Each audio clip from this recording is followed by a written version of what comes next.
Javier, antes que nada, ¿seguís comiendo, cenando en las estaciones de servicio cuando llegas tarde porque no...? Y es en el lugar donde puedo parar a comer cuando ya se hace muy tarde. Observaba con Javier, con el número... Lo que pasa es que me puedo dar el lujo de hacerlo, no como otros. Yo puedo estar entre medio de la gente. Bueno, hay otros que tienen mala suerte en ese plano. Pero los votan, ¿no? Porque si no, no estarían donde están. Sí, porque tienen estructuras corruptas que hacen que los votos no coincidan con lo que la gente quiere. A propósito, ¿viste lo que dije hace un rato con relación a que en todo el país, en las provincias, y generalmente creo que en todas las provincias, en todos los distritos, están ganando los oficialismos, como si la gente estuviera conforme con sus gobiernos, como si la gente dijera, no estamos viviendo ninguna crisis. Y sin embargo, vos aparecés como una especie de estrella rutilante y con la posibilidad de ser presidente de la nación. ¿Cómo es ese fenómeno? Me cuesta entenderlo. Bueno, fíjate que de hecho están todos desdoblando. Es decir, justamente el desdoblamiento es una consecuencia natural de que están súper atemorizados por lo que podría pasar en el efecto nacional. Pero entendamos también que en Capital Federal, por ejemplo, el PRO cree que va a repetir la performance y quedarse con el distrito. Y en la provincia de Buenos Aires... justamente tuvo que hacer un artilugio propio de señores feudales partiendo la elección de una manera súper estrambótica, ¿no?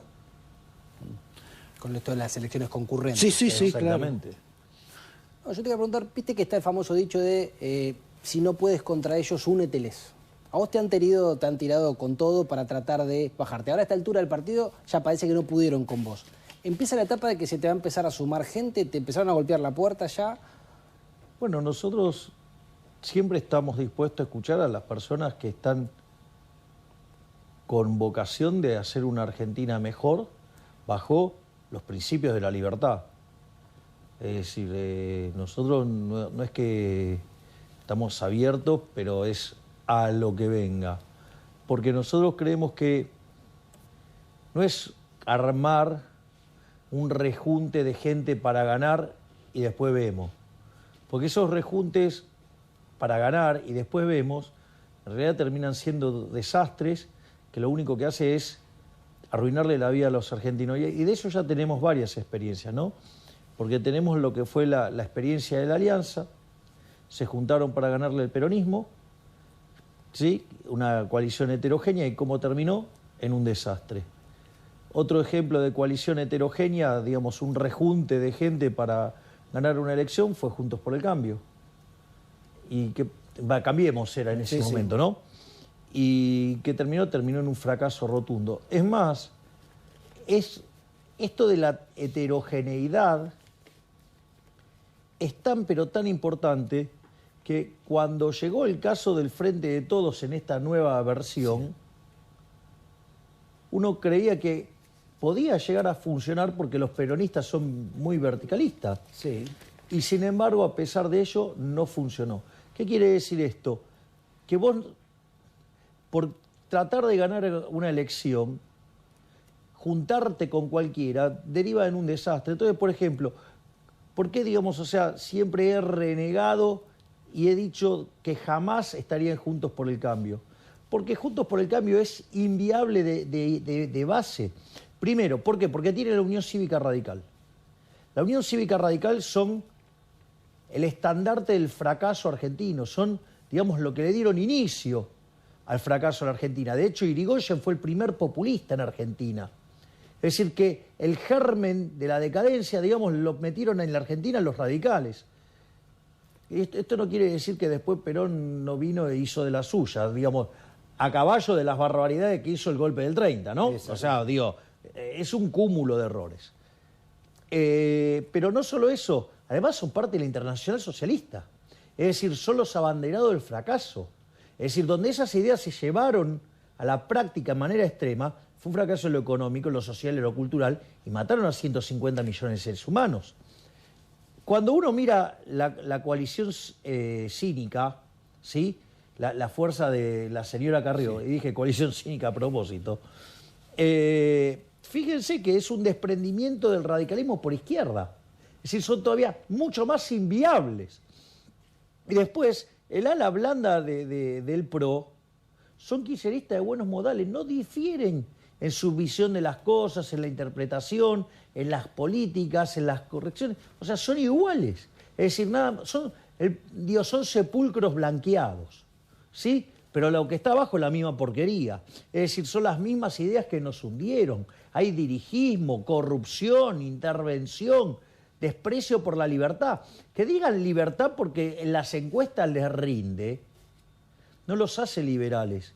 Es decir, están subestimando, están menospreciando a los argentinos. O sea, cree que porque ahora, digamos, la libertad, digamos, se ha tomado un lugar importante dentro del debate argentino, ellos diciendo libertad son liberales. No, son liberales. Es decir, son dirigistas y cada vez que hablan, te lo dejan en claro. Es decir, tienen una pátina donde se afanan 3, 4 frases, pero que si los rascas un poquito, son absolutamente dirigistas. Ahora, Javier, por lo que vos estás diciendo y el énfasis que en alguna medida le pusiste a alguna declaración, nosotros sabemos que si vos entrás y vos lo repetís al balotaje, lo más probable es que vos llegues a ser presidente. Así es. Ahora, uno te escucha esto y, bueno, como van a ser, digamos, se supone que van a ser 3 grandes núcleos políticos, que vos sos uno de ellos, también en lugar de salir segundo o primero, podés salir tercero. Ante esa eventualidad, si uno te escucha y dice en la segunda vuelta, en el balotaje, bueno, me inclinaría más por el justicialismo que por el... ¿O qué le dirías a tu gente por qué tiene que votar? ¿Por jamás, Cambiemos o por...? Ya sé que no le vas a decir jamás nada sería a nadie. tan arrogante, primero, de creerme que soy el dueño de los votos. Jamás me creería el dueño de los votos. Bueno, pero vos cómo no, vas a no, votar. no, ese es el primer punto. O sea, jamás me creería el dueño de los votos. Primer punto, no menor. Tampoco, digamos, subestimaría a la gente de esa manera, porque esa es la forma en que piensa, digamos, no sé, Juntos por el Cambio creen que son los dueños de la gente. O sea, son los más no me importa que lo digan los kirchneristas, porque los kirchneristas son unos impresentables, pero estos se jactan de ser republicanos y son tan fascistas y totalitarios como los otros. Lo que pasa es que lo hacen de buenos modales, eso no lo hace bueno, o sea, los hace más perversos, por decirlo de alguna manera, más cínicos. Entonces, en ese sentido, la gente dueña del voto, que haga lo que se le dé la gana, es un problema, digo, que determine la gente. En ese sentido, yo digo, no tengo por qué decir nada. Es decir, es una cuestión de la gente, que la gente decida. ¿Y vos qué vas a decidir? No, yo opté por, digamos, las verdaderas ideas de la libertad, digamos, el socialismo de buenos, malos modales sigue siendo socialismo. No es un problema del chef, es un problema de la receta, diría el Dipi. Exacto. Frase brillante, o sea, te sintetiza el libro de Hayek, La fatal arrogancia, de 1988, última obra de Hayek, de una manera genial. Es un tipo brillante, digo, o sea, tiene la brillantez de en una frase te sintetiza un problema enorme, o sea, digo, genial. Ahora, vos te acusaban en su momento de que eras un hombre que estaba solo, un loco suelto, que no tenías armado, que no tenías equipos, y ahora empezaste a mostrar tus cartas, mostraste a Diana Mondino, a los economistas que te acompañan y demás, pero te falta la carta, una de las cartas más importantes, que es el candidato a gobernador de la provincia de Buenos Aires. Dijiste que lo tenías casi por cerrar a Guillermo Brito, ¿ya está cerrado? No, nosotros, a ver, la provincia de Buenos Aires es muy compleja. Tiene 135 municipios, o sea, no es algo fácil. Es una negociación que lleva tiempo, pero a mí me parece una persona que responde a las necesidades de lo que es el problema provincial. O sea, hoy cuando vos mirás la Argentina, ¿cuáles son los 2 grandes problemas? Uno es la inflación, que dicho sea de paso, te traje mi nuevo libro, Roberto, El fin de la inflación. Mirá, poneme la carita que pones acá en la foto. No, eso es un trabajo maravilloso de Lilia en tratar de capturar distintos momentos. Entonces, en ese sentido, es un problema macro, eso es un problema del Ejecutivo. Después nosotros, digamos, el otro problema que tiene Argentina, grande, ¿cuál es? La inseguridad. Bueno, de hecho, la fórmula que armamos con Victoria Villarruel, o sea, ella es especialista en temas de seguridad. De hecho, nosotros lo que estamos, o sea, ella no va a ser una figurita decorativa para golpear la campanita en el Senado. Ella, digo, va a tener un rol activo en lo que tiene que ver con el tema de seguridad, con el tema de defensa, temas que ella maneja de manera muy profunda. Y si vos lo bajás esto a provincia, digo, la provincia no puede resolver el problema macro, pero sí es potestad de la provincia, ¿qué cosa? La seguridad. Entonces, en el caso de Britos, digo, tiene 30 años como comisario, ha sido un hombre destacado en las fuerzas, ha tenido roles muy importantes, ha sido condecorado. O sea, es alguien que se las vio con los delincuentes en serio. De hecho, tiene 2 disparos encima. Con todo respeto, evidentemente Brito es el que va. Sí. Ahí está. Yo tengo una valoración muy importante de Britos, porque aparte el problema de la provincia de Buenos Aires, más importante, es la inseguridad. Obviamente que también se tienen que hacer cargo de cosas que no se hacen cargo, ¿no? Que tienen que ver como la educación y que tiene que ver también con el tema de la salud, que son cosas que dependen, ¿sí?, de las provincias y que no se les da un enfoque, digamos, para resolver el problema de los argentinos. Pero entonces, en ese sentido, yo creo que nosotros estamos aportando personas que resuelvan problemas. Javier, discúlpame, y también a vos, pero me gustaría ponerte incómodo con un video. Porque vos hablaste de la coalición cínica, pero la gente a veces no asocia tanto a la coalición cínica o cívica con su protagonista, que dice lo siguiente sobre vos. A quien yo acompañé y donde el acuerdo sea para hacer un espacio de centro, se ha corrido a un espacio más cercano al de Milei. Lo dijo expresamente. Nosotros queremos ganar para hacer una alianza con Milei. Ese espacio va por un ajuste muy brutal sobre las clases medias y va también enmarcado en la elección de un orden, pero de un orden que no proviene ya ni de la justicia ni de la república, sino en la noción de un orden que también es una ilusión, que es que hay que reprimir hasta matar si es necesario. Este tipo de violencia, lo que terminamos es en un juzgamiento por delitos de lesa humanidad cometidos por el Estado, y van a ser juzgados ministros, presidentes, y donde van a ser condenados lamentablemente policías. Bien, antes de responder quiero decir que ella lo está diciendo en el Instituto Hannah Arendt, una mujer de pensamiento que, como todo el mundo sabe, fue en un periodo de su vida no solo discípula de Heidegger, sino creo que también compartió el tálamo con Heidegger, que, como explica Carrió, en alguna medida también terminó en forma violenta porque apoyaba al nazismo, a pesar de que él es posiblemente quizá uno de los mayores filósofos del mundo. Pero ¿por qué es esta especie de...? Vamos por parte con esta señora. Ahora, ¿no te vas a poner nervioso con esta señora, encendido como otras ocasiones? No, vamos por parte. En primer lugar, lo que tiene que saber la gente, digo, que ella mancha al nombre del instituto, porque, por ejemplo, yo la estoy demandando a esa señora por banalizar el Holocausto. Me ha comparado con Hitler, me ha dicho nazi, ha dicho barbaridades. Por lo tanto, yo la estoy demandando a esta señora. Además, tengo un odio heredado de esa mujer.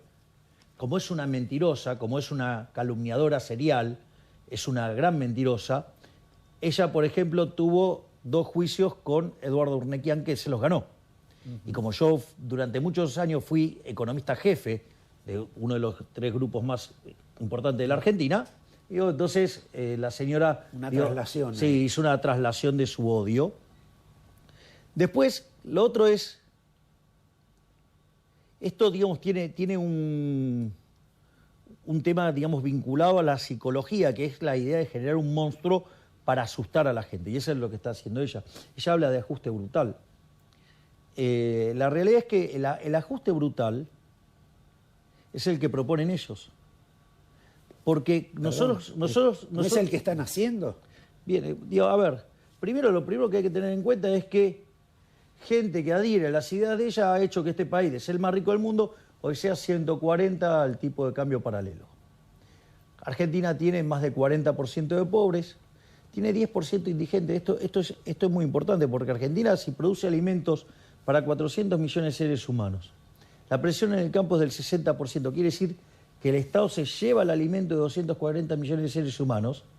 ¿Me querés explicar cómo puede ser que haya casi 5 millones de argentinos que no le alcanza para comer? Entonces, digamos, ella es parte de este... Aparte, digamos, es un parásito que vive del Estado, no solo desde la democracia. Ella era parte del Poder Judicial en Chaco, digo, en la época de la dictadura, con lo cual ella viene de la dictadura. O sea, con lo cual, eso, digo, en ese momento parece que no le molestaba tanto. Entonces, en ese sentido, ¿qué es lo que sucede? Cuando vos te fijás en nuestro programa económico, que dicho sea de paso, porque vos lo mencionaste, Melconian y su equipo, digamos, o sea, dado que ha sido tan despectivo con Carlos Rodríguez, con Roque Fernández, o nuestra nueva incorporación a ese consejo que es el caso de Darío Epstein, la pregunta es, che, vos tenías que tener un programa económico para diciembre, todavía no tenés nada, todavía no presentaste nada. Digo, ¿no? Porque nosotros sí presentamos programa económico, nosotros presentamos plataformas, nosotros hablamos de un programa a 45 años, donde además especificamos cada una de las generaciones de reformas agrupadas en 3, ¿sí? No solo eso, sino que además propusimos una idea de reducción del gasto público y está especificada en qué cortamos, digamos, hay una reforma tributaria, hay una agenda de desregulación, o sea, hay la única propuesta de pasar el mercado laboral a un sistema de seguro de desempleo, y cómo, digamos, ser competitivos en el plano fiscal y en el plano laboral para poder abrir la economía de modo unilateral, una reforma monetaria y bancaria que a la postre termine con el Banco Central. Ahora, ¿cuál es el problema de todo esto? Que nosotros es cierto que proponemos un ajuste. Lo que pasa es que el ajuste, a diferencia de otro momento de la historia, que siempre cayó sobre los argentinos de bien, sobre los honestos, los que producen, los que generan riqueza, esta vez, ¿sabes sobre quién va a caer? Va a caer sobre la política. Entonces, parásitos como Carrió, que toda su vida vivieron de la política, están en problemas. Están en problemas personas como Morales, que llevan 34 años viviendo el Estado, donde además, digo, Morales dice un montón de aberraciones sobre mi persona. Ahora, lo lógico es, che, tiene 40 familiares en el Estado. Digo, ¿quién es el que está en offside? Es decir, ¿yo que quiero bajar los impuestos para devolverle la plata a la gente? ¿O él que se fuma la de la gente aun cuando vayan a la pobreza, con tal de sostener su fiesta familiar?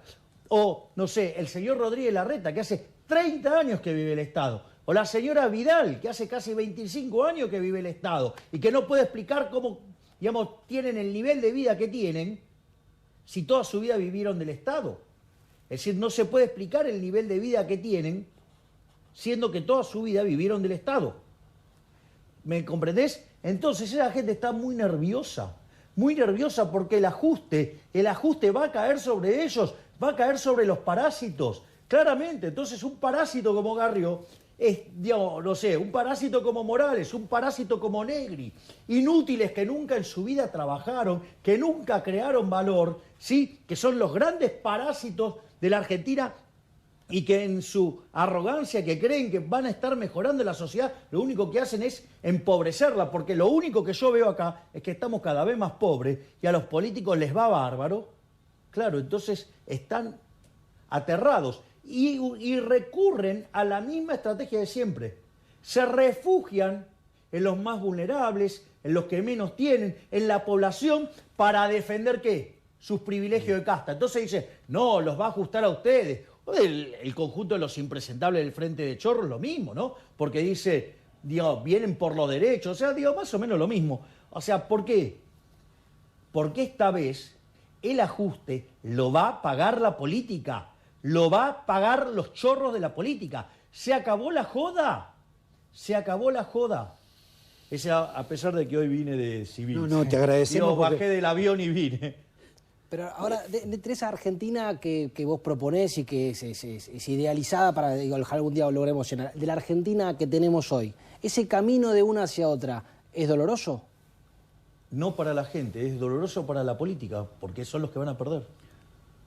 No es doloroso para la gente. Mirá, del 52... Ahora, perdóname, Javier, lo cierto es que la política, obviamente que necesita ser afeitada, pero realmente si uno vamos a los grandes números, el tema de los subsidios de la Argentina, está bien, son justificados o apoyados por políticos, pero no van al partido ni radical ni peronista. No, pero ahí está el problema. Estos tipos son ladrones profesionales, Roberto. Saben esconder sus curros, saben robar haciendo un fronting. Entonces, cuando yo propongo eliminar de cuajo a la obra pública para ir a un sistema de iniciativa privada a la chilena, eso es un problema enorme para los políticos, porque ellos, digamos, cometean de eso. Digo, ¿qué fue la causa de los cuadernos si no fue justamente la manifestación de cómo coimeaban? No.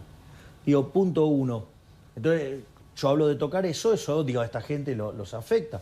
Cuando yo hablo de eliminar de cuajo las transferencias discrecionales a las provincias, que es un one shot, o sea, eso lo tenés una sola vez, ¿cuál es el punto con ese? Que cuando vos haces eso, digo, se termina el curro entre presidente y su equipo con los gobernadores, que son transferencias que se hacen a lugares donde la contabilidad es lo más opaca posible, de modo tal que puedan robar sin que se note. O cuando hablo de terminar con los subsidios económicos, recalibrando la ecuación económica financiera del contrato, digo, también, digamos, los políticos en eso de darle discrecionalmente o no tarifa, en lugar de tener una regla, que es lo que nosotros proponemos y que esté adentro de los contratos, ¿cuál es el punto? Y que eso les molesta de sobremanera porque no pueden robar. Entonces, vos fíjate que estás ahí eliminando 13 puntos del PBI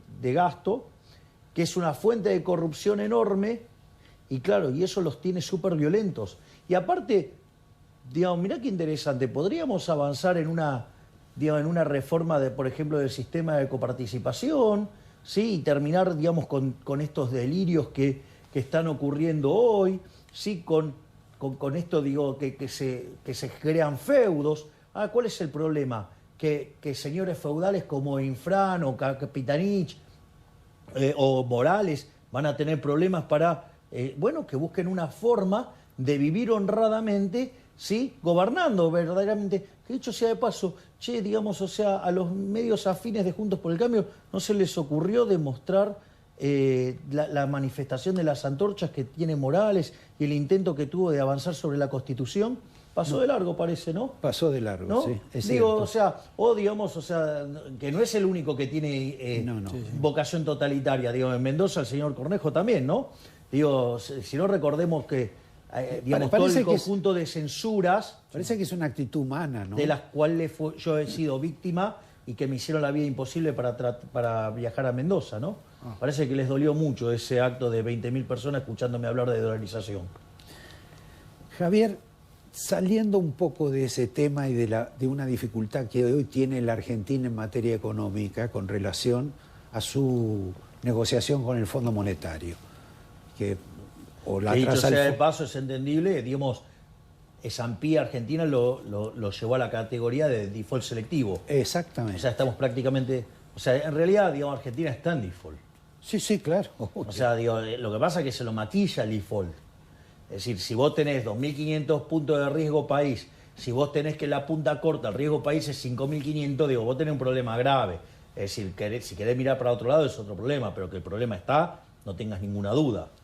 Ahora, la pregunta que te quería hacer es que según todos, el fondo lo que está demandando de la Argentina es una devaluación.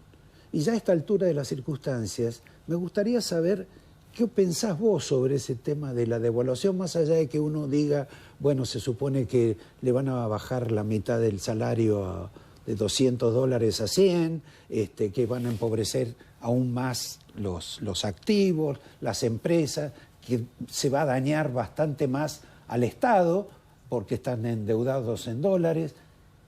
Frente a ese tema de la devaluación, que en general nadie presta atención y dice alegremente van a devaluar 30, 50 o 70, exigen eso.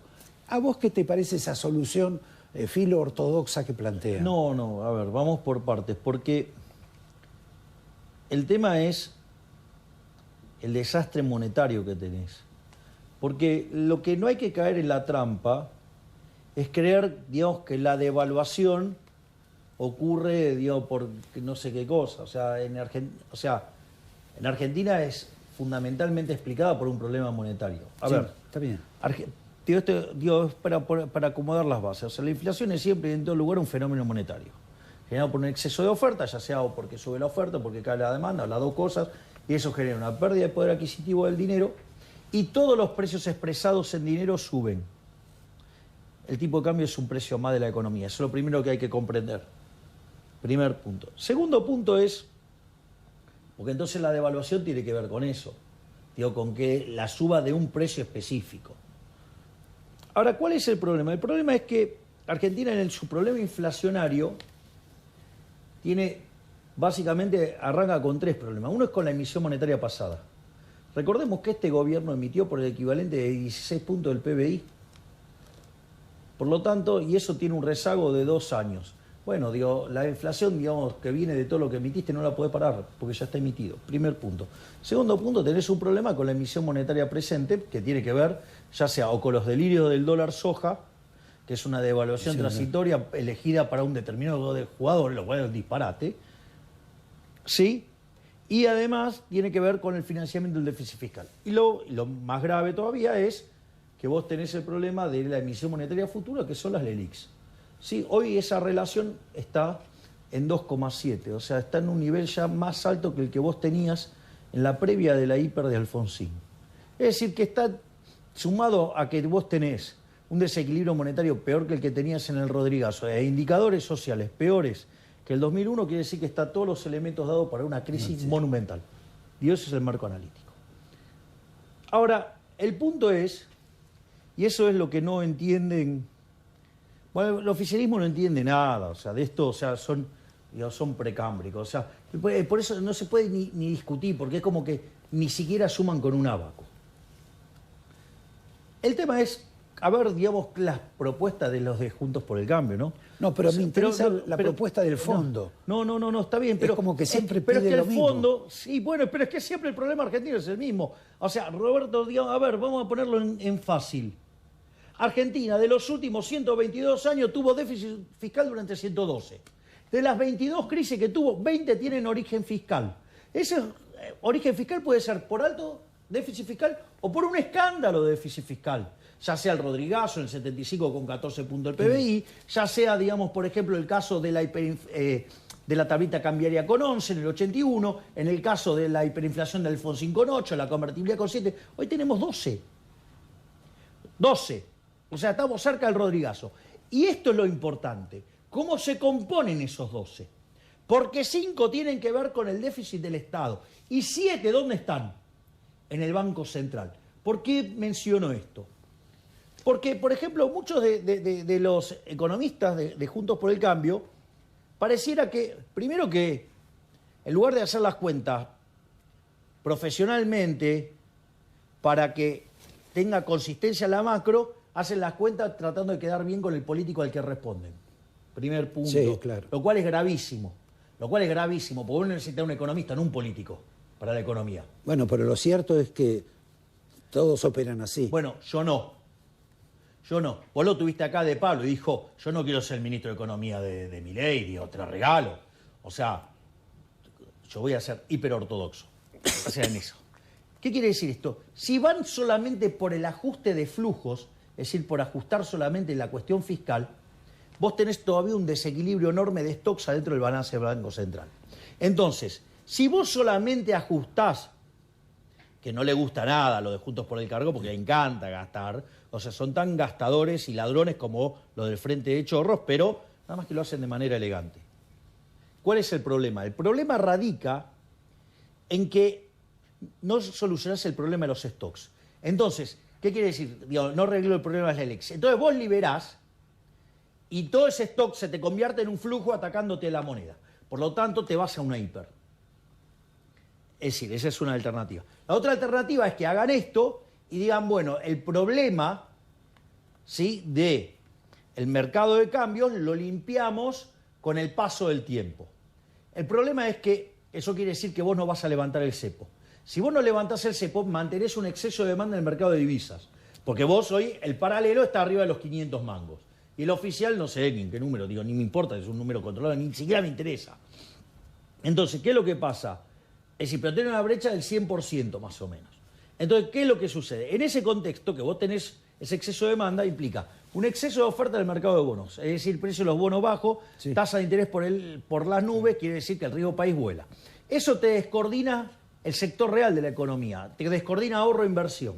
O sea, te destruye la inversión, no se crean, o sea, con lo cual el PBI per cápita hoy está 13% abajo que el que teníamos en el 2011. Con lo cual no se crean fuentes de trabajo, no tenés productividad, tenés salarios reales miserables. Entonces, ¿cuál es la consecuencia? Tenés más pobres e indigentes. Entonces llega un momento, digo, que esa tensión social no te la podés bancar más. Entonces, o liberás el mercado de cambio y explotás por los aires, o alternativamente te bancás, o sea, el empobrecimiento. Entonces la pregunta es, ¿vos te crees que, digamos, o sea, los cobardes Juntos por el Cambio se van a aguantar, digamos, o sea, todo ese ajuste? Porque encima, bueno, ellos en realidad se lo cargarían a la gente, no sobre la de ellos. Entonces, ¿cuál es el problema? El problema es, les va a explotar de todas maneras, porque no se van a bancar la tensión social, o les va a explotar porque si abren y solamente corrigen el flujo, el problema del stock lo mata. Entonces, para tener una idea de lo que significa esto, Roberto, por favor, si hoy tenemos un desequilibrio que es peor que el que teníamos en el Rodrigazo, quiere decir que por lo menos la inflación la multiplicarías por 6. O sea que te irías a más de 650% de inflación de pique. El problema es que el Rodrigazo multiplicó por 5 a los pobres. Hoy, partiendo de un 40, 45 de pobre, no te da la matemática. ¿Me comprendés lo que te digo? Sí, eso sí. Quiere decir... Y con el problema que vos tenés en el balance del Banco Central, digamos, ir a una hiper, como la de Alfonsín, es un paso nada más, y con lo cual nos volvemos Venezuela. Entonces, la única forma de terminar con este problema es no solo corrigiendo el problema del flujo, que es el déficit fiscal. Yo acabo de darte una lista, por ejemplo, de 13 puntos donde vamos a tocar. Obviamente que también queremos cerrar, digamos, y privatizar empresas públicas y también, digamos, o sea, o en algunos casos entregárselas a los empleados, como el caso de aerolíneas, ¿sí? Darle working capital para que pueda funcionar y después, digamos, te haces cargo. Y lo otro que vos tenés es el caso de, digamos, los regímenes de privilegio que, digo, lo veo más difícil, pero lo vamos a intentar. O sea que, digamos, ahí tenés 2 puntos más del PBI. Con lo cual tenés 15 puntos, ¿sí? O sea, un punto de empresas públicas, un punto de privilegios. Más los 13 que mencioné antes, tenés 15. O sea que vos podés hacer todo ese ajuste. Con lo cual, imagínate que para llevar a cero el déficit fiscal nos sobra, por lo tanto podemos empezar a bajar impuestos y demás. Pero lo interesante es que si vos no encapsulás el problema de los stocks, te vas a la hiper. ¿Y cuál es nuestra propuesta para encapsular el problema de los stocks? Es decir, para evitar la hiper, para evitar el desastre, para evitar que todo el ajuste caiga sobre los argentinos de bien y que solo caigan los políticos, nosotros proponemos la eliminación del Banco Central. Y a diferencia de lo que dicen todos los economistas mentirosos que laburan para políticos y por ende son cómplices de los políticos chorros, siempre es al tipo de cambio de mercado. Y de hecho eso es lo que nosotros proponemos. O sea, al de mercado es al de verdad. Entonces, si alguien viene y te dice que tu salario bajó en dólares a la mitad, la primera pregunta es, che, ¿vos te haces trampa jugando al solitario? O sea, cuando vos calculás tu salario en dólares, ¿los haces al tipo de cambio oficial o paralelo? Paralelo, obvio. Ok, entonces, digamos, no es que te va a bajar el salario en dólares. O sea, digo, hay un sinceramiento de cuál es tu salario, porque si tenés que ir afuera no tenés esos dólares. Mira, hay un libro de... Todos los libros que he leído de Pablo son maravillosos, pero hay algunos que tienen algunos ejemplos que son geniales. Hay uno que dice que va la época de control de precio, algo que hubo siempre en Argentina desde el 52 en adelante, salvo, digamos, durante la convertibilidad, ¿no? algo que fracasó siempre además. El único periodo que no hubo inflación fue durante la convertibilidad, justo cuando el Banco Central era pasivo, no existía, por decirlo técnicamente. Entonces, fíjate esto porque es interesante. En realidad existía, pero de otra manera. Por eso digo, estoy tan convencido de que hay que eliminarlo. Pero ¿qué era lo que te decía? Digo, va un tipo y va a comprar un jarrón. Entonces le pedía, quiero este jarrón. Le dice, bueno, son 200.000 pesos, por decir algo. Le dice, pero ¿cómo 200.000 pesos si acá enfrente está 50.000? Bueno, vaya y compre enfrente. Ah, no tiene. Bueno, acá cuando no tenga también va a costar 50.000. Es decir, precio es al que hay. Entonces, precio, digamos, para el dólar es 500 mangos y pico. ¿Esto qué quiere decir? Que la dolarización se hace a ese precio, se hace a un precio de mercado. Es mentira lo que dicen del dólar a, no sé, a 1.500, 3.000, 5.000, 10.000, todas esas estupideces que dicen. Es decir, yo no tengo la culpa que muchos economistas estén muy flojos. Digo, parece que a algunos les gusta tanto los numeritos y se olvidaron de la teoría económica, y hay algo que se llama equilibrio general, pero no solo de flujos, sino que hay equilibrio general de stocks. Y parece que, digamos, o sea, algunos hicieron mal la cuenta de las cosas que hay en el Banco Central, o como no saben de finanzas, no saben evaluar cuánto vale el balance del Banco Central. Entonces, digo, el problema no es nuestra propuesta, el problema es lo bruto que son los otros. Y yo te voy a decir algo, porque nosotros hay 4 ejes centrales por los cuales nosotros creemos que el mecanismo ideal para terminar con la inflación es eliminando el Banco Central. El primer argumento es moral. El primer argumento es moral. ¿Por qué? Yo te hago la pregunta, ¿robar está bien? Te he escuchado ya. O sea, robar está mal, muchachos, robar está mal. Si yo me pongo con una fotocopiadora a imprimir billetes y a él le quiero sacar la cámara, a vos te quiero sacar la silla, a vos te quiero sacar los zapatos y digamos, los anteojos, ¿vos qué vas a decir? No. Bueno, pero lo podés hacer ¿por qué? ¿Por qué lo hace el Estado? Porque tiene algo que se llama curso forzoso, es decir, a punta de pistola. Punto 1. Punto 2, hay un problema de índole técnico. Es decir, decime cuánto vale la botella del mejor vino del mundo en una sociedad abstemio. 0. No la quiere nadie. Bueno, el peso tampoco lo quiere nadie. Por lo tanto, digo, no tiene valor. Eso quiere decir que siempre, dada una cantidad de dinero, tenés implícita una hiper. Porque nadie quiere esa porquería llamada peso. O sea, a ver, lo que hay que entender es lo siguiente. El peso es la moneda que emite el político argentino. Por ende, no puede valer ni excremento. Ahora... el político argentino no sirve ni para bono. Algo con relación con eso. Hay algunos argumentos más que quiero levantar. Te pido... Sí, está bien. No solo eso. Si vos te pones a imprimir billetes, vos vas preso. O sea que no hay igualdad ante la ley. O sea, lo puede hacer el Estado, vos no. Con lo cual tiene un monopolio legal, que es el peor de los monopolios. Lo digo porque los políticos viven renegando los monopolios. O sea, cuando en realidad los únicos monopolios malos son los monopolios a punta de pistola. Lo otro, digamos, también es... hay distintas formas de instrumental... Te faltaba la cuarta. De instrumentar, sí, pero estoy en el punto 3. Instrumentar la dolarización. O sea, está la alternativa de Ávila, de Jorge Ávila, de Emilio Campo, Nicolás Kachanowski, está la de Ravier, está la nuestra, está la de Carlos Rodríguez. Hay varias formas. O sea, se puede hacer, no es que no se puede hacer. Ahora bien, entonces la pregunta es ¿por qué no se hace? Porque hay alguien que se beneficia con la existencia del Banco Central. Y son los políticos ladrones que nos roban 30.000 millones de dólares por año. Es decir, ¿sabes qué lindo hoy cuando salen a decir la dolarización no se puede, la dolarización es esto? Y hoy justo salió una nota, no sé quién fue la publicó, creo que se publicó en Infobae, y está el cuadro. ¿Sabes que en los últimos 20 años los políticos nos robaron a los argentinos de bien, por lo menos con la joda del Banco Central, 270.000 millones de dólares? ¿Comprendés lo que te digo? Sí. Es decir, y si vos te fijás, ese número es creciente en el tiempo. Hay un número que era el que tenía Néstor Kirchner, después un número más grande, que es el de Cristina del primer gobierno, el más grande de Cristina del segundo gobierno. Macri no es tan grande, ¿por qué? Porque se endeudó. O sea, en lugar de usar el Banco Central, ¿qué usó? El endeudamiento. ¿Sí? Y Alberto viene a ese ritmo. Entonces, ¿qué es lo que ¿sabes cuál es el problema acá? El problema es que los políticos nos roban con el señoriaje. Y los economistas chorros econochantas, lo llamo yo, cómplices de los políticos ladrones, vienen y defienden el Banco Central. Pero bien que cuando tienen que ahorrar, ahorran en dólares.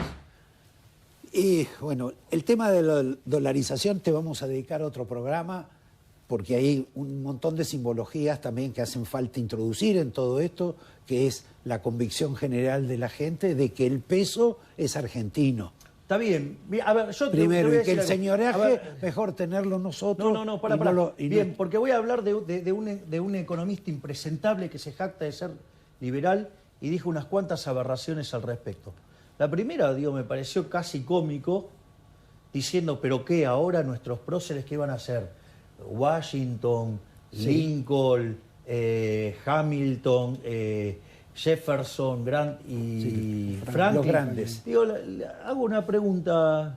Preguntaría a ese señor, porque es que como está en parte de Juntos por el Cambio, la pregunta es, che, perdóname. el Juntos por el Cambio... Pongamos la cosa con nombre y apellido. Vos estás hablando de Ricardo López Murphy. Sí, exacto, del traidor de las ideas, el tipo que fue y se regaló frente al socialdemócrata Larreta. Es decir, solo a los fines de destruir mi trabajo. Pero él está con Patricia. Bueno, ahora porque, digamos, el sol le debe calentar más ahí, pero, digo, después termina yendo donde más le calienta el sol, que es lo que hizo la otra vez. Entonces, digo, al margen de ser uno de los grandes responsables, ¿sí?, en la lógica que ellos miran la política, él y Carrió, para que llegue Néstor Kirchner al poder y quede afuera Menem. Así que es uno de los grandes copartícipes de este desastre que vivimos. O si no, que explique por qué tan cobardemente se bajó de la segunda vuelta, si no. Pero no importa, ese es otro tema. Digo, pertenece a un espacio donde a los billetes le pusieron animalitos. Sí. Punto uno. Punto dos, un mismo espacio que habla de independencia del Banco Central, y el 28 de diciembre del 2017 se llevó puesto al Banco Central. Está bien, pero ahí estaba tu amigo Sturzenegger. Y se lo llevaron puesto. Claro, pero él decía, al contrario de la dolarización, que el peso lo iba a poner por encima del dólar. Está bien, tío, lo iban a querer más que el dólar. De vuelta. Se lo llevaron puesto, o sea, y él fue una víctima. Y yo digo, o sea, de hecho yo tuve una charla ese día con él. ¿Y sabes qué le dije? Yo le dije, ¿sabes qué? Tenés que renunciar. ¿Y sabes lo que me dijo? Yo no puedo hacer esto porque le hago estallar una bomba a Macri con el problema de las Levax. Y le dije, ¿sabes qué? Te van a llevar puesto tu prestigio. ¿Y qué pasó? Se lo llevaron puesto. O sea, eso para que vean la calidad humana, no solo que es un profesional de élite, sino la calidad humana. Fue y dejó la cara para que se la llenen de dedos para defender a su jefe político, o sea, lealtad. Y, digamos, y Marcos Peña tenía otros intereses y se lo llevaron puesto más tarde. Pero no importa, ese es otro problema. Después, la defensa del señoriaje. El señoriaje es robo, o sea, el señoriaje es utilizar la máquina de imprimir billetes. Y este hombre se puso a favor de los políticos para que nos roben un PBI a los argentinos de bien. La verdad que ponerse del lado de los chorros es complicado. ¿Qué querés que te diga? O sea, bueno, por algo, digamos, en los centros liberales en serio, ¿sí?, le pasaron la factura diciéndole que era propio de un impresentable lo que hizo. Es decir, ¿cómo vas a defender el señoriaje? ¿Cómo tu argumento va a ser defender el señoriaje? Defender el robo de los políticos a los argentinos de bien. Eso es increíble, o sea, yo en mi vida escuché nada. Y al margen, digo, ¿sabes qué? Le podemos hacer un poquito de archivo también, ¿no? Porque yo me acuerdo que en tu programa, 2 programas distintos, en un programa dijo una cosa y después cuando se alió con Larreta dijo otra totalmente distinta. Bueno, Javier, volvamos al punto de partida. Vos lo trajiste, yo no lo traje. Yo a López Murphy no lo traigo porque es un hombre pesado. En todo caso lo tendría que traer nadando. Pero cuando yo te pregunté lo de la devaluación y sí te pido una respuesta corta, es porque la Argentina está discutiendo este tema ahora con el fondo. O lo está discutiendo Massa. O Cristina, que no quiere devaluar, porque Alberto Fernández si no vos cuenta. no tenés una forma de devaluar, si vas a devaluar y no arreglaste el problema de los stocks, te vas a una hiper. Yo no creo que vayan a arreglar el problema de los stocks, lo que creo que van a ofrecer es una especie de retención sobre las importaciones, que es bastante complejo el tema. Digo, ya tenemos un problema grande con las importaciones, Bueno, porque a los pero vamos a importadores le debemos casi 15.000 millones de dólares. Bueno, me parece que van a tener un problema adicional o el fondo O no sea, acepta. que vas a tener más caída de actividad económica. Bueno, la pregunta es, ¿conviene eso o conviene que finalmente la Argentina devalúe? No conviene ninguna de esas alternativas. La mejor alternativa es terminar de eliminar el Banco Central y terminar, porque no es solamente terminar con el problema del flujo, hay que terminar con el problema del stock. Si vos arreglás el problema del flujo, pero no arreglás el problema del stock y devaluás, también te vas a una hiper. No te alcanza. No te alcanza. ¿Estás de acuerdo vos? Yo quería preguntar con relación al plan aguantar de Sergio Massa, que es el que asumió el plan aguantar. ¿Aguanta el plan aguantar de Sergio Massa? ¿O el país que estás pensando sentís que vas a recibir totalmente diferente? Me da lo mismo, estoy preparado por si está en el medio de un caos hiperinflacionario o me lo dejan a 5 minutos de ¿Pero para explotar. qué te preparas? ¿Qué pensás que va a pasar? No importa, yo tengo que estar preparado para todos los escenarios y yo estoy preparado para eso. Es decir, no puedo decir, no, bueno, yo creí que Messi va a jugar en mi equipo y si no juega, ¿qué hago?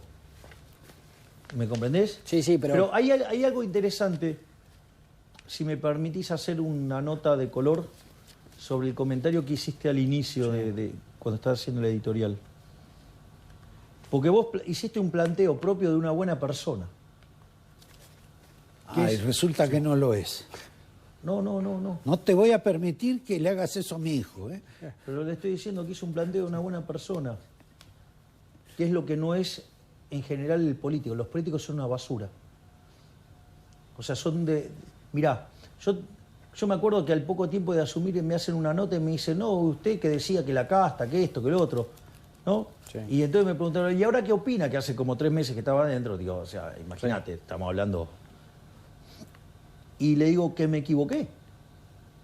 Entonces el periodista me empieza a ver que no fue, no casta. No, le dije, me equivoqué, me quedé corto, son infinitamente peor de lo que imaginaba. Es decir, digamos, antes creía que eran Frankenstein, ahora es todo el tren fantasma junto. Pero, ¿qué quiero decir con esto? Vos hiciste un punto que es, qué loco, ¿no? Porque es como que él que se quisiera heredar a sí mismo. claro. Olvídate, a los políticos lo único que les importa es el poder.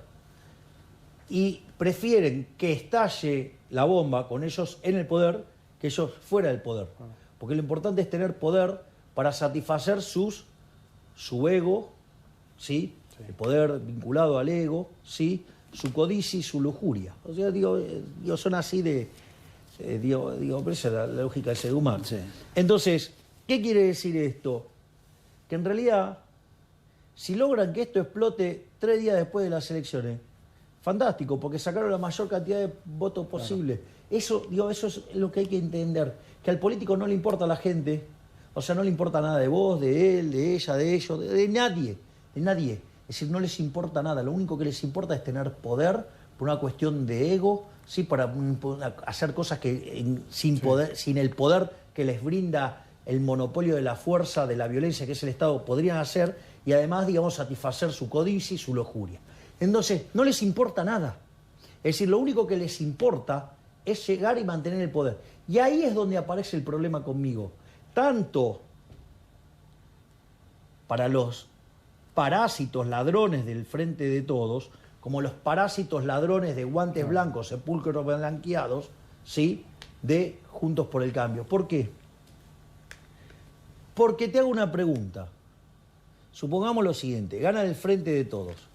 ¿Vos te creés que la señora Lilita Garrió, sus Lilitos y todos los inútiles que están en torno a ella, o todos los inútiles de los radicales, se quedan sin trabajo?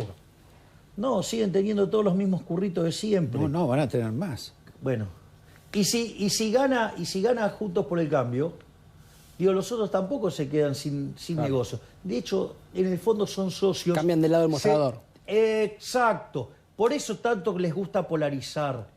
Si no, vos no podrías entender de ninguna manera por qué, digamos, o sea, gasta toneladas de guita la Ciudad Autónoma de Buenos Aires para ensuciarme a mí. Claro. ¿Por qué? Si vos si supuestamente no deberías usar los recursos públicos para ensuciar a nadie. Sí. Pero si el enemigo es el kirchnerismo, te la agarrás con el kirchnerismo, no con un tipo que es furiosamente más antikirchnerista que vos. Porque de hecho, cuando vos tomás las votaciones, los más antikirchneristas de todos, ¿quiénes te cree que son? Sí, de hecho la Nosotros, curiosidad. la Libertad de Avance. Sí, de hecho la curiosidad que que marcaban que el límite eras vos, pero sin embargo lo traen a Schiaretti que le votó todo al kirchnerismo. Bueno, y que además votó, digamos, y te lo hace alguien de la Ciudad Autónoma de Buenos Aires, que le votó para sacarle la coparticipación. ¡Ey, dale! Pero ¿qué es lo que pasa? Olvídate, son ratas, son seres miserables, rastreros, sí, que lo único que les importa es el poder, por una cuestión de ego, la codicia y la lujuria. Si le querés, digamos, o sea, no, digo, son así y no les importa nada. Por eso es el problema conmigo. Y eso, porque yo en eso vengo a torpedear el statu quo. En esa interpretación tuya es la razón por la cual todos de un modo u otro... Me odian. No, y lo manifiestan. Porque les estoy torpedeando el modelo de negocio. Se termina el modelo de negocio de los políticos profesionales viviendo de la política. Antes, vos, por decirlo de alguna manera, no sé, Larreta, te lo trae a Schiaretti. Y ese sapo te lo fumabas. Porque de hecho te lo fumaste con Macri, trayéndolo a Pichetto, que había sido el jefe de la bancada del kirchnerismo durante todo el kirchnerismo. Entonces la pregunta es, ¿y por qué te fumaste los sapos? O sea, y la gente, digo, claro, entre Drácula y el Tren Fantasma, elige Drácula. O sea, y mañana elige de otra manera. Pero ¿me comprendés cuál es la lógica? Sí, claro, sí. Es decir, pero siempre era entre ellos. Podían hacer todas estas cosas y entonces era pasta o pollo. No, ahora tengo bife de lomo. Ahora, digo, tengo comida de la buena. ¿Qué pasta o pollo? Entonces, por eso están enojados. Porque la gente sabe... Además, ¿sabes cuál es la única certeza? Que si siguen con este modelo, ya sea con malos modales o buenos modales, lo único que nos depara es la pobreza total y absoluta. Por eso digo, es interesante el caso de la fatal arrogancia y el caso de Larreta. Larreta es el que te vende, que es un gestor eficiente. Vos fíjate esto, el socialismo real, ¿sí? a que él le gusta, porque un tipo que te dice que vamos a duplicar en 6 años las exportaciones, digo, pará, si el que exporta es el sector privado. Claro, y te dice, te lo voy a decir sector por sector, producto por producto. Digo, tiene un nivel de dirigismo en la cabeza bastante complicado. Por más que después grite libertad, o sea, el tipo es directamente un estalinista. Vos sabés que si hubo algo que evitó que el desastre de la Unión Soviética y de todos los países comunistas fuera peor todavía, fue que no podían controlar bien. Entonces, como no podían controlar bien, aparecían los mercados paralelos y la gente resolvía su problema Sobre todo el dólar. a pesar de ellos. Claro. Bueno, este tipo se vende como eficiente. O sea, ¿me entendés que la eficiencia de él hubiera sido que en lugar de matar 150 millones de seres humanos, el comunismo hubiera matado 300? Es decir, a ver, tiene gente a su alrededor tan torpe que dice, no, bueno, el problema es la emisión monetaria que viene el déficit fiscal. Y esto se arregla con más presión fiscal. ¿Cómo? ¿Te das cuenta? No, se baja achicando el gasto público. Pero claro, si ¿qué querés? Si, digamos, o sea, está lleno de munipas por todos lados. ¿Me entendés? O sea, él agarra y compra voluntades, ¿me entendés? Sí. Poniéndole guita a todo, o sea, o dándole carguitos. Y claro, quizás te tocó un carguito que te pone 11 millones de pesos por mes y vos decís que el Estado es una maravilla. ¿Qué te importa, no? Digo, o sea, porque está esa parte de la discusión moral. Javier, se nos va el programa, en realidad ya se nos fue. Uy, perdón. Pero no es tu culpa, somos nosotros. No, si me hubieran puesto un reloj, yo cumplo los Vos cumplís, pero no. Si no me pones el reloj... No, está todo bien. Te quiero hacer una pregunta con relación a la candidatura. Horacio Rodríguez Larreta desde chiquito dice que iba a ser presidente de la Argentina. Patricia Bullrich dice que desde chiquita iba a ser presidenta de la Argentina. Guado de Pedro dice que desde chiquito iba a ser presidente de la Argentina. Vos creo que de chiquito eras para ser arquero de Chacarita. ¿O también estabas con la fantasía, digo, para igualarte con ellos o ser diferente? Mirá, te lo voy a poner con un caso más concreto. Cuando José Luis Espert decide lanzarse a la presidencia y a fin de año hacemos una fiesta en New York City, Me acuerdo. en un momento me encuentro con el máximo prócer de la libertad, Alberto Venegas Lynch, hijo, y viene Alberto y me pregunta, me dice, pero usted no se va a meter en esto, ¿no? Me dice, mire que lo necesitamos dando la batalla cultural. Y yo le dije, no, profe, olvídese, yo detesto esto, yo no me meto en esto ni de casualidad.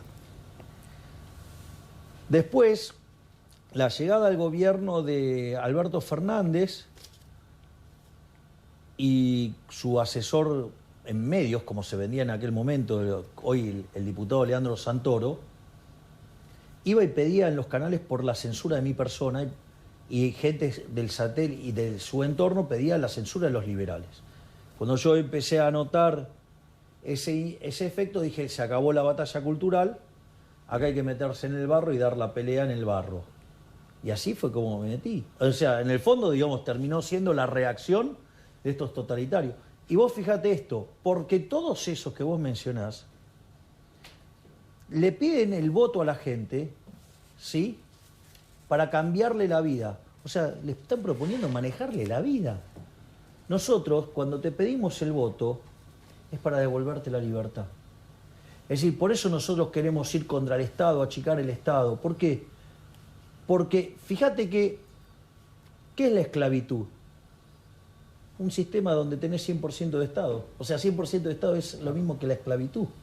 Por lo tanto, ¿qué quiere decir esto? Que en la medida que vos corras al Estado de tu vida, vos ganás en libertades individuales. O sea, el Estado es el mecanismo de cercenamiento de libertades por excelencia. Es el mayor órgano liberticida del mundo, el Estado. Entonces, claro, los chorros que viven de la política, los políticos te van a decir, no, eso es una versión vieja de la vida. No, digo, no es una versión vieja. El problema es que vos vivís de esta versión de chorros a costa de la gente de bien. ¿Sabes qué? El descaro del Estado llegó a ser algo tan obsceno en Argentina que hoy el 30% de los argentinos que trabajan son pobres. Entonces, ¿qué parte no nos damos cuenta? ¿Qué parte no nos damos cuenta que de ser el país más rico del mundo, ser 140 es un desastre? ¿Qué parte no nos damos cuenta que tener más de 40% de pobres es un insulto habiendo arrancado el siglo XX siendo el país más rico del mundo? ¿Cómo puede ser que tengamos 10% indigente? Entonces la pregunta no es ¿por qué las ideas de la libertad, que son las que han triunfado en todo el mundo? La pregunta es ¿por qué seguir manteniendo estos zánganos inútiles, parásitos, que además son terriblemente complicados? Porque en el fondo están dispuestos a que se mueran todos los argentinos de hambre con tal de sostener sus privilegios de casta. ¿Puedo cerrar? Sí, claro, obvio. Es el tu programa, con no el mío. dos cuestiones. A un Che, amigo... viste que, digo, yo te vine siempre, ¿no? A vos no te dejé de venir. No, tengo algún video para mostrar eso, pero hoy hasta los videos nos comimos. Los tenemos guardados. Era un video donde te hacía justicia esto, que vos anunciabas que ibas a venir. Y que voy a seguir viniendo, porque Roberto fue de las primeras personas que me dio espacio y que me permitió expresarme, y cuando arreciaba la persecución, me siguió dando lugar. Entonces, lo primero... Mirá, te cuento una anécdota que a mí me tocó mucho. Tuve el privilegio, hace unas semanas, de estar en España. Fui por cuestiones de distintas reuniones y por trabajo fui a España, estuve en Madrid. Y tuve la dicha de que justo en ese momento fue la reunión anual del Instituto Juan de Mariana, ¿sabes? El think tank más... liberal más importante del mundo, le diría. Y entonces le daban el premio a Miguel Ángel Ancho Bastos Bubeta, una eminencia, una biblioteca caminante. Y pues es que fue muy lindo todo lo que pasó ahí. No voy a contar mis cuestiones personales porque, digo, o sea, van a decir, digo, otra cosa. Entonces, digo, esas me las guardo para mí. Pero, ¿qué es lo más interesante de todo? el clima era un clima hermoso. ¿Y sabés lo que se respiraba? En cada persona, gratitud. Gratitud hacia sus maestros. ¿Sí? Entonces los discursos reflejaban, por ejemplo, gratitud hacia alguien que te había cambiado la vida desde el conocimiento. ¿Sí? Digo, qué sé yo, es como cuando vos me escuchás, por ejemplo, hablar de Alberto Menéndez Lynch, hijo. Sí. Y sí, es gratitud. Es gratitud porque es una... ¿Sabes qué? Cuando alguien te sacó la venda de los ojos y vos viste la realidad como es, ya Claro. tu mundo nunca va a ser igual. Entonces, lo que uno tiene que tener es gratitud. La gratitud se manifiesta de distintas maneras. Entonces, alguien como Roberto, que siempre me dio un lugar, me comprendés, cuando gente consideraba que era un excéntrico, un montón de cosas, un montón de adjetivos. Digamos que hacías bastante vos para parecer eso. No, bueno, está bien, pero ¿sabes qué? Pero la gratitud. Es lo mismo que me pasa ahora. Vos sabés que hay, digo, no sé, la situación, digo, con lo de Bullrich, ¿no? Sí, sí. Que dice, no, bueno, si se juntan ganan en primera vuelta. Ya lo sé. Pero la pregunta es, cuando decían que no íbamos a formar partido, que no íbamos a poder pasar las PASO, que íbamos a perder contra el voto en blanco, que íbamos a perder por goleada contra la izquierda, que ni siquiera íbamos a poder meter un diputado, que con suerte metíamos un legislador, porque fue así el camino del libertario, ¿no? Que ahora próximamente vamos a estrenar la película, una obra maravillosa de Santiago Oría, y tiene que ver con el libro que publiqué el año pasado. Entonces, ¿qué es lo que sucede? Vos tenés gente que hace 2 años que está trabajando en esto. La pregunta es, si yo estoy hace 2 años trabajando con vos y por una cuestión de conveniencia electoral te traiciono, digo, nada bueno puede salir de eso. Mirá, fíjate esto. Ustedes saben que yo soy creyente. Digo, creo, digamos, en la existencia del Creador, de Hashem, del Uno. ¿Sí? Digo, yo creo profundamente, yo soy un profundo creyente. Pero ¿qué es lo único que no perdonó el Creador? La traición, porque al maligno no lo tiene al lado. Traición. Le pegó un voleo y no volvió. Es decir, lo único no perdonable es la traición. A mí me sorprende que haya gente que me recrimine que no traiciona a los propios. ¿Y sabes qué? Yo prefiero llegar con los argumentos correctos, con las ideas correctas y con los que trabajaron conmigo. Yo, digamos, o sea, no voy a traicionar ni a las ideas ni a la gente que trabajó conmigo. Convengamos, y esto sí, ya te despedimos y te agradecemos, sobre todo haber venido desde el aeropuerto acá. No, yo para justificar que estoy vestido claro. rockero hoy. Ah, ¿no venís del aeropuerto? Sí. No, claro, sí, pero no, vengo del aeropuerto, sí, pero lo que digo es, No. nada, digo, lo quiero manifestar porque si no, habitualmente estoy de traje, Sí, pero con moto no viniste. no tengo más moto. Ah, No bueno. tengo moto porque no le gustaba a Conan la moto. Ah, mira vos. El ruido. No, porque yo vivía en un 10º piso y la moto estaba en el subsuelo. Pero cada vez que Conan siempre fue muy prolijo, nunca me Conan hizo... es tu perro, hay que aclarar. Es el papá de de los mis otros nietitos, 4. de Murray, Milton, Robert y Lucas. Lo más maravilloso que existe, que son todos esos bichos. Vos sabés que yo usaba la moto 2 días, usaba los martes y los viernes, porque digamos, tenía que ir al microcentro, yo trabajaba en Palermo, ¿sí? En Corporación América, y me iba a la radio, a 2 radios al centro los los miércoles y los viernes. Entonces tenía una moto. Todos los miércoles y viernes, cuando volví a casa, Conan me dejaba un regalito. Ajá. Entonces yo no podía creer, le decía, Conan, pero escuchame, digo, ¿cómo vas a hacer esto? Entonces, un día tenía que ir a dar una clase el sábado. Entonces, ¿qué hice? A ver, porque yo creo que ya me tomó el tiempo. Entonces, me voy a ir el sábado con la moto. Cuando volví de la clase, me dejó regalito. Le dije, ok, Conan, Ya entendí. vendo la moto. No usé más la moto, no me dejó más esos regalitos. Bueno, yo aprecio lo que vos decís, la verdad que me cuesta entender ese tipo de relaciones, pero de cualquier modo, como iba a cerrar el programa antes con el tema de la esclavitud, ya no lo tomo. Tampoco lo tomo, digamos, con lo que hablamos recién, con el tema de la traición. que en política es un concepto distinto a lo que entendemos los seres humanos. Y espero que vos lo mantengas como los seres humanos. Yo lo y mantengo no como los seres políticos. humanos, no como los ladrones de la política. Gracias, Javier.